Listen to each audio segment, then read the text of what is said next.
Hello बच्चों, स्वागत है आप सभी का आपके अपने ऑनलाइन लर्निंग प्लेटफॉर्म नीट शास्त्र पे। तो बच्चों, आज हम लोग जो हमारा लास्ट पार्ट बच गया था पी ब्लॉक का, उसके बारे में बात करेंगे। तो जनरली आज के चैप्टर पे जो आज का हमारा मेनली जो लेसन होगा वो ग्रुप 17th यानी कि हैलोजन फैमिली और ग्रुप 18th यानी कि नोबल गैसेस, इन पे बेस्ड होगा। सबसे पहले बात करते हैं बच्चों ग्रुप 17 के बारे में। ग्रुप 17 को हैलोजेंस फैमिली बोलते हैं क्योंकि ग्रुप 17 में पूरे पीरियोडिक टेबल के सबसे ज़्यादा इलेक्ट्रोनेगेटिव एलिमेंट्स पाए जाते हैं। आपको ये चीज़ ध्यान देनी होगी कि ग्रुप 17 में जो एलिमेंट होते हैं वो पूरे पीरियोडिक टेबल में वो अपने रिस्पेक्टिव पीरियड में सबसे ज़्यादा इलेक्ट्रोनेगेटिव होते हैं। अगर मैं बात करूँ ग्रुप 2 की, पीरियड सेकंड की, तो lithium, beryllium, boron, carbon, nitrogen, oxygen, fluorine. तो फ्लोरीन जो है वो सेकंड पीरियड का सबसे ज़्यादा इलेक्ट्रोनेगेटिव एलिमेंट है। ठीक है, अब मैं बात करता हूँ हैलोजेंस के ऑक्सीजन के साथ O2 के साथ रिएक्शन से। तो ये ऑक्साइड का फॉर्मेशन करते हैं लेकिन most of them are unstable. अब देखिए, ऑक्साइड का फॉर्मेशन ये करते हैं लेकिन फ्लोरीन के साथ मामला अलग होता है। क्योंकि ऑक्साइड उसको कहते हैं, जैसे मान लीजिए MXO है, तो ऑक्साइड उसमें कहते हैं जहाँ पे ऑक्सीजन की इलेक्ट्रोनेगेटिविटी X से ज़्यादा हो। लेकिन चूंकि फ्लोरीन की इलेक्ट्रोनेगेटिविटी ऑक्सीजन से ज़्यादा होती है, तो जो फ्लोरीन और ऑक्सीजन का जो कंपाउंड होता है उसको हम ऑक्साइड ऑफ फ्लोरीन नहीं कहते हैं, उसको हम फ्लोराइड ऑफ ऑक्सीजन कहते हैं। ठीक है, दो तरीके के फ्लोराइड बनता है ऑक्सीजन के साथ। एक बनता है तुम्हारा बच्चा OF2 और एक बनता है तुम्हारा O2F2। दो तरीके के, एक बनता है OF2, दूसरा बनता है O2F2। देखो, O2F2 के बारे में एक खास बात यह है कि O2F2 बहुत इंपॉर्टेंस होता है। मतलब ये हम कह सकते हैं कि ये हमको कॉमर्शियली बहुत हमारे लिए इम्पॉर्टेंट होता है O2F2। क्योंकि जैसे होता क्या है कि जब हम न्यूक्लियर बिजली बनाते हैं तो न्यूक्लियर बिजली बनाने के लिए हम लोग प्लूटोनियम का इस्तेमाल करते हैं। ठीक है, किसका इस्तेमाल करते हैं? प्लूटोनियम का। तो जो प्लूटोनियम होता है, प्लूटोनियम का न्यूक्लियस स्प्लिट करता है, एनर्जी रिलीज करता है, जिससे पानी गर्म किया जाता है और वो पानी से टरबाइन चलाया जाता है और बिजली बनाई जाती है। तो जो न्यूक्लियर फ्यूल होता है उससे अगर हमको प्लूटोनियम को बाहर निकालना है तो हम क्या करते हैं, प्लूटोनियम की रिएक्शन O2F2 के साथ करा देते हैं। मान लीजिए न्यूक्लियर फ्यूल है, उसमें से हमको प्लूटोनियम को बाहर निकालना है तो उसकी रिएक्शन, उस पूरे सैंपल की रिएक्शन O2F2 से करा देते हैं। उस सैंपल में जो प्लूटोनियम होता है वो O2F2 से रिएक्ट करके PuF6 बना लेता है, और PuF6 बना लिया यानी कि उस सैंपल से वो क्या हो जाता है, अलग हो जाता है। तो इसीलिए extraction of Pu from spent nuclear fuel, मतलब जो खर्च किया जा चुका होता है न्यूक्लियर फ्यूल, उसमें Pu के एक्सट्रैक्शन के लिए हम लोग इस्तेमाल करते हैं किसका? O2F2 का। देखिए, अब जैसे चूंकि ऑक्सीजन से ज़्यादा इलेक्ट्रोनेगेटिव फ्लोरीन है, बाकी हैलोजन जो है वो ऑक्सीजन से ज़्यादा इलेक्ट्रोनेगेटिव नहीं है। तो इसी की वजह से जो बाकी के हैलोजेंस हैं वो उसके साथ ऑक्साइड का फॉर्मेशन करते हैं। तो क्लोरीन, ब्रोमीन, आयोडीन जो होता है वो ऑक्साइड बनाता है ऑक्सीजन के साथ, जिसमें हैलोजन का जो ऑक्सीडेशन स्टेट होता है वो वेरी करता है +1 से +7 के बीच में। देखो, अब कुछ क्लोरीन के ऑक्साइड के बारे में बात करते थे, जैसे Cl2O, ClO2, Cl2O6 and Cl2O7। ये बहुत ही ज़्यादा रिएक्टिव होते हैं, ये कुछ बहुत ही ज़्यादा रिएक्टिव होते हैं। ठीक है, और एक इनमें से एक खास बात मैं बताऊंगा ClO2 के बारे में। ठीक है, ClO2 के बारे में एक खास बात बताता हूँ कि ये ब्लीचिंग एजेंट की तरह इस्तेमाल किया जाता है पेपर और टेक्सटाइल इंडस्ट्री में। पेपर इंडस्ट्री मतलब पेपर पल्प की इंडस्ट्री, पेपर बनाने की इंडस्ट्री जो होती है, और टेक्सटाइल यानी कि कपड़ों की जो इंडस्ट्री होती है, इसमें एज अ ब्लीचिंग एजेंट इस्तेमाल किया जाता है किसको? ClO2 को। किसको? ClO2 को। ठीक है, अब देखते हैं बच्चों रिएक्शंस विथ मेटल। मतलब ये हैलोजन्स जो हैं इनके मेटल्स के साथ रिएक्शंस हम लोग देखते हैं। तो देखो जो हैलोजन्स होते हैं सारे हैलोजन्स मेटल के साथ रिएक्ट करके मेटल हैलाइड का फॉर्मेशन करते हैं। अब चूंकि हम लोग जानते हैं हैलोजन्स जो होते हैं वो इलेक्ट्रोनिगेटिव होते हैं। हैलोजन्स कैसे होते हैं? इलेक्ट्रोनिगेटिव होते हैं जी। और मेटल्स कैसे होते हैं? मेटल्स इलेक्ट्रोपॉजिटिव होते हैं। हैलोजन इलेक्ट्रोनिगेटिव, मेटल इलेक्ट्रोपॉजिटिव, ठीक है। तो उनकी ये दोनों ईजिली एक दूसरे से रिएक्ट कर लेते हैं और क्या बना लेते हैं? Metal oxide. अब देखो हैलोजन का हैलोजन के साथ ही रिएक्शन, तो कुछ हैलोजन्स H2 जो होगा वो दूसरे हैलोजन के साथ भी रिएक्ट करता है और जो कंपाउंड बनाता है उसको हम लोग बोलते हैं इंटर हैलोजन कंपाउंड्स। ऐसे कंपाउंड्स को हम क्या बोलते हैं बच्चों? इंटर हैलोजन कंपाउंड्स बोलते हैं, ठीक है। अब बात करते हैं बच्चों manufacture of Cl2। Chlorine gas बहुत ज़्यादा इंपॉर्टेंट है, इंडस्ट्री में इसका बहुत बड़ा इस्तेमाल होता है Cl2 का। तो अब हम लोग पढ़ेंगे कि Cl2 गैस को कैसे मैन्युफैक्चर किया जाता है। तो बच्चों Cl2 गैस को मैन्युफैक्चर करने के दो इम्पॉर्टेंट तरीके आप लोगों के कोर्स में हैं। वैसे तो कई सारे तरीके हैं लेकिन मेनली दो तरीके ऐसे हैं जो आपके कोर्स में हैं। एक तरीका है डेकन्स प्रोसेस का और दूसरा है इलेक्ट्रोलिटिक प्रोसेस। तो दो तरीके Cl2 के सिंथेसिस के आपको याद रखने हैं। एक है आपका डेकन प्रोसेस, दूसरा है बाई इलेक्ट्रोलिसिस मेथड। डेकन्स प्रोसेस क्या है बच्चों? देख लो, डेकन्स प्रोसेस में हम क्या करते हैं? HCl गैस लेते हैं और आपको पता है ना HCl गैसियस फॉर्म में होती है, ठीक है। जब इसका वाटर में सॉल्यूशन बना देते हैं तब ये बन जाता है HCl एक्वस और ये बिहेव करता है एज अ एसिड। तो HCl गैस की रिएक्शन हम लोग किसके साथ कराते हैं? ऑक्सीजन के साथ in the presence of CuCl2 as a catalyst, ठीक है। तो हमको क्या मिलता है इस प्रोसेस में? हमको इस प्रोसेस में Cl2 मिलता है और क्या मिलता है? वाटर मिलता है, ठीक है। ये है डेकन्स प्रोसेस। तो डेकन प्रोसेस मेनली आपको याद रखना है गैसियस HCl की रिएक्शन किसके साथ होती है मुन्ना?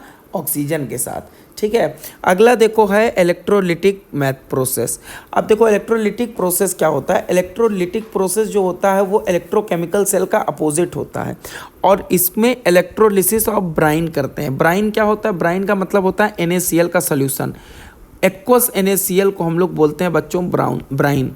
देखो करते क्या है, एक्वस NaCl को लेते हैं तो इसमें जब इसकी इलेक्ट्रोलिसिस करते हैं तो 4 आयन्स टोटल वहाँ अवेलेबल होते हैं, Na+, Cl-, H+ और OH-, ठीक है।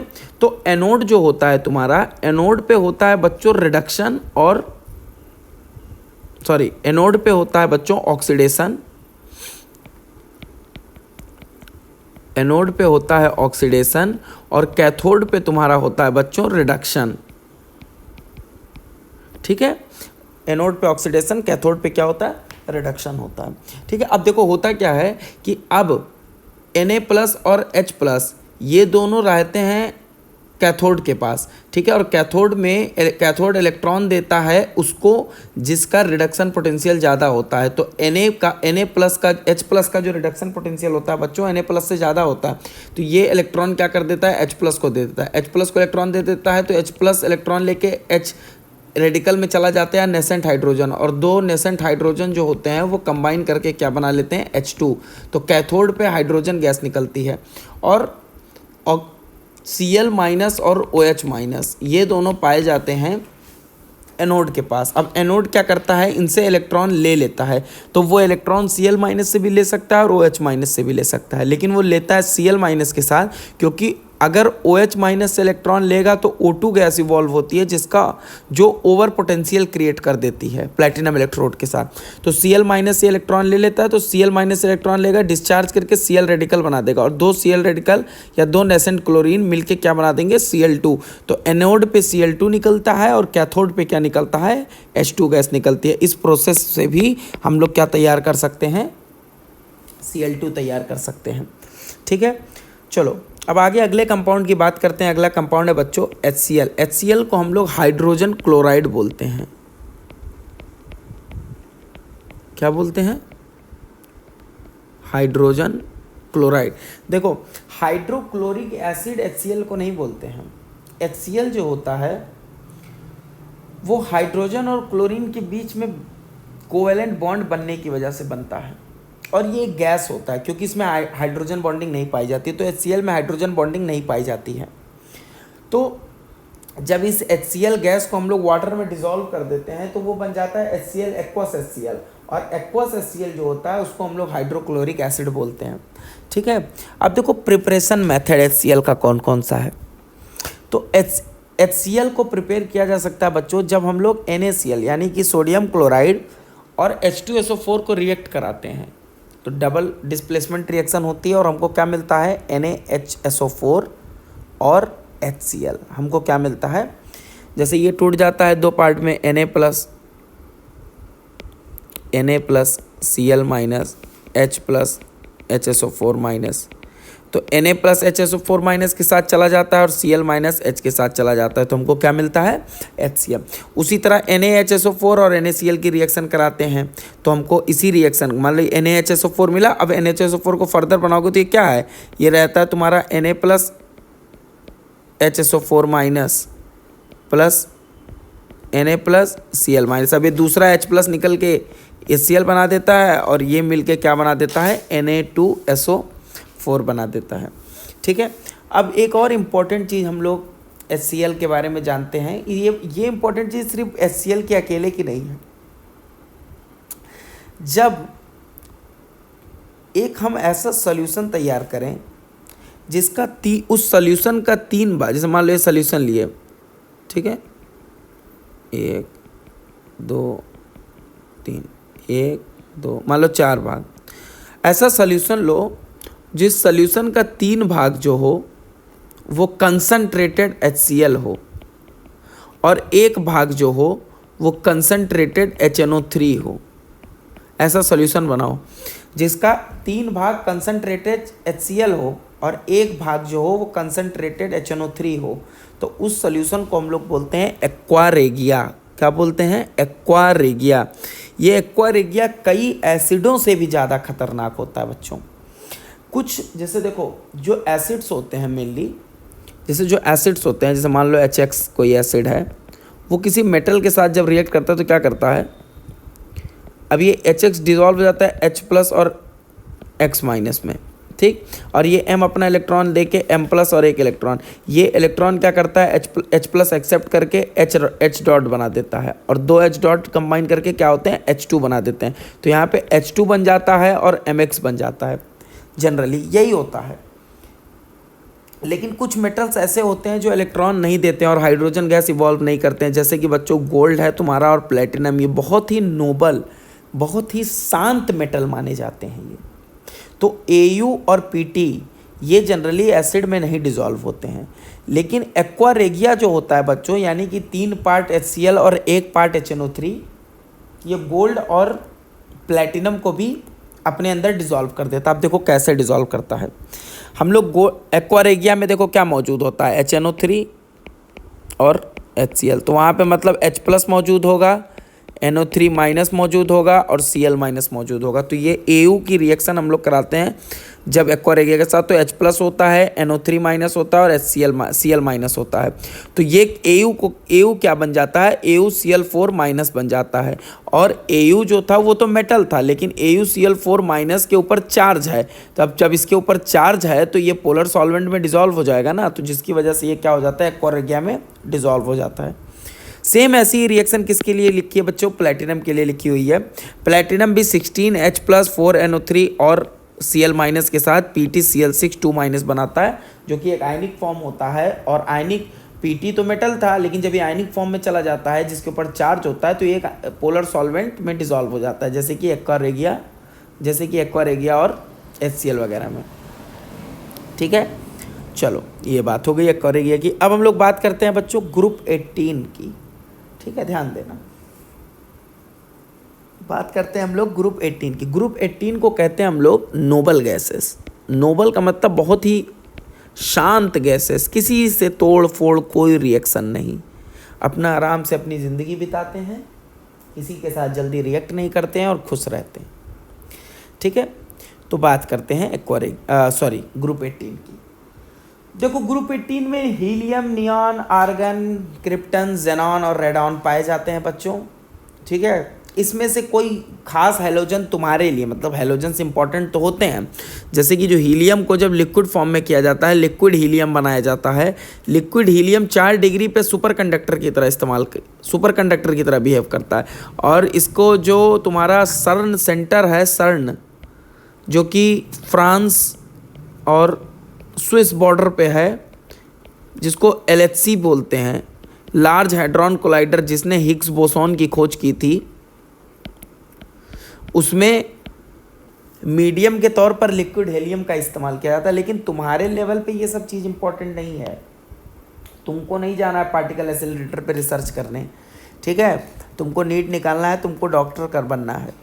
तो जो ग्रुप 18 के एलिमेंट हैं उसमें मेनली तुम्हारे लिए जेनॉन इंपॉर्टेंट है, क्योंकि जेनॉन के कई सारे कंपाउंड आप लोगों को पढ़ने हैं। ठीक है, समझ में आया? ठीक, देखो अब देखो ज़्यादातर जैसे जो हीलियम, आर्गन वगैरह ये सब होते हैं, ये तो एटमॉस्फेयर में ही पाए जाते हैं। मतलब 1%, मतलब जैसे देखो लगभग 98%, 99% तो नाइट्रोजन ही ऑक्सीजन हो जाता है। बाकी का जितना परसेंट बचता है उसी में नोबल गैसेस पाए जाते हैं। ठीक है, तो हीलियम वगैरह उसमें पाए जाते हैं। लेकिन जो तुम्हारा रेडॉन होता है, रेडॉन एटमॉस्फेयर में बिल्कुल भी नहीं पाया जाता है। उसके अलावा बाकी जितने भी नोबल गैसेस होते हैं मुन्ना, वो सारे के सारे नोबल गैसेस पाए जाते हैं। ठीक है, वो सारे के सारे नोबल गैसेस जो होते हैं वो एटमॉस्फेयर में पाए जाते हैं, लेकिन रेडॉन नहीं पाया जाता। और बच्चों हीलियम और नियॉन के बारे में एक खास बात बताता हूँ। कुछ मिनरल्स हैं जैसे कि पिच ब्लेंड, मोनाजाइट और क्लेवेराइट, ये रेडियो एक्टिव मिनरल होते हैं। इनमें रेडियो एक्टिविटी पाई जाती है। इनमें भी हीलियम और नियॉन जो होता है वो ट्रैप्ड फॉर्म में पाया जाता है। अब क्यों पाया जाता है, इसका रीज़न है। अब चूंकि ये रेडियो एक्टिव होते हैं, तो रेडियो एक्टिव है तो इनमें डीके होगा, और अगर ये डीके होंगे तो उसमें हीलियम बनता है। अब जैसे कि देखो, रेडियम नाम का एक एलिमेंट होता है जिसकी खोज मैडम क्यूरी ने की थी, जिसके लिए उनको केमिस्ट्री में नोबेल प्राइज से सम्मानित किया गया था। एक पोलिश महिला थी, पोलैंड की निवासी थी, और उन्होंने और उनके परिवार में ने 7-8 नोबेल प्राइज़ जीते हैं। ठीक है, एक आदर्श रहती हैं महिलाओं के लिए, फीमेल साइंटिस्ट के लिए। तो रेडियम जो होता है बच्चों, रेडियम जो पहले बोला जाता है कि घड़ी में रेडियम पड़ा है, पर घड़ी में रेडियम नहीं पड़ा होता है, क्योंकि अगर घड़ी में रेडियम पड़ा होता तो रेडियो एक्टिव होता है। कैंसर थोड़ी ना हो जाता वो घड़ी पहनने से। तो जब रेडियम का न्यूक्लियस डीके करता है तो ये रेडॉन में और हीलियम में टूट जाता है, और इस प्रोसेस को कहते हैं रेडियो एक्टिविटी। ठीक है, देखो अब हम लोग पढ़ते हैं, वही मैंने बताया था कि आपको बाकी जितने होते हैं, हीलियम हो गया तुम्हारा, आर्गन हो गया, नियॉन हो गया, जितने हैं, जेनॉन हो गया, क्रिप्टन हो गया, रेडॉन, इसमें से कोई जो है वो रिएक्ट नहीं करता। लेकिन जेनॉन जो होता है इसका साइज बड़ा होता है, और अगर कोई इलेक्ट्रोनिगेटिव एलिमेंट है बच्चों, अगर कोई इलेक्ट्रोनिगेटिव एलिमेंट है तो वो क्या कर सकता है, इसके इलेक्ट्रॉन क्लाउड को अपनी तरफ आकर्षित करके शेयर करा सकता है। तो इसीलिए जेनॉन जो होता है वो या तो सिर्फ फ्लोरीन के साथ बॉन्ड बनाता है या तो ऑक्सीजन के साथ, क्योंकि जेनॉन को बॉन्ड बनाने के लिए बहुत ज़्यादा इलेक्ट्रोनिगेटिव एलिमेंट चाहिए, जो कि 2 ही हैं। कौन कौन से? फ्लोरीन और ऑक्सीजन। ठीक है, सबसे पहले जेनॉन और फ्लोरीन के कंपाउंड्स हम लोग देखते हैं बच्चों। जेनॉन और फ्लोरीन जो होता है वो 3 तरीके के कंपाउंड बनाता है। एक होता है XeF2, एक होता है XeF4 और एक होता है XeF6। देखो बच्चों, जब जेनॉन और फ्लोरीन रिएक्ट करता है, जिसमें जेनॉन जो होता है वो एक्सेस में होता है। ठीक है, जब जेनॉन एक्सेस में होता है तो वहाँ पे बनता है XeF2। जब 1:5 का रेशियो होता है, मतलब जेनॉन कम और फ्लोरीन ज़्यादा होगा, तो उस केस में XeF4। और जब फ्लोरीन एक्सेस में, F2 एक्सेस में होता है बच्चों, तब क्या बनता है, XeF6 बनता है। ठीक है, और देखो XeF4 जो होता है, जब इसकी रिएक्शन O2, अब देखो XeF6 को इस तरीके से भी बनाया जा सकता है, या अगर XeF4 को O2F2 के साथ रिएक्ट करवाएंगे, O2F2 एक फ्लोरिनेटिंग एजेंट होता है, तो उस केस में भी हमको क्या मिल जाता है, XeF6 मिल जाता है। ठीक है, अब देखते हैं जेनॉन और ऑक्सीजन के कंपाउंड्स देखते हैं बच्चों। तो जेनॉन ऑक्सीजन के कंपाउंड इस तरह भी बना सकते हो, जैसे XeF4 है, इसकी रिएक्शन जब वाटर के साथ करा दोगे तो वहाँ पे तुमको जेनॉन मिलेगा और XeO3 मिलता है। तो अगर जेनॉन फ्लोराइड की यानी कि जेनॉन XeF4 की अगर हाइड्रोलिसिस कराओगे तो उस केस में तुमको क्या मिल जाता है, जेनॉन ऑक्साइड मिल जाता है।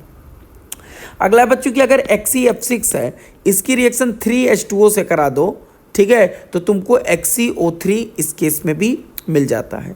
अब देखो मान लो तुम्हारे पास XeF6 है, ठीक है, इसको जैसे यहाँ पे देखो 12H2O, यहाँ पे 3H2O, अगर उसकी रिएक्शन लिमिटेड वाटर से कराओगे तो वहाँ पे तुमको XeF4 मिलता है, और अगर XeF6 की लिमिटेड वाटर में इसकी भी रिएक्शन कराओगे तो वहाँ पे XeO2F2 मिलता है। यहाँ पे 2H2O होता है, यहाँ पे एक H2O।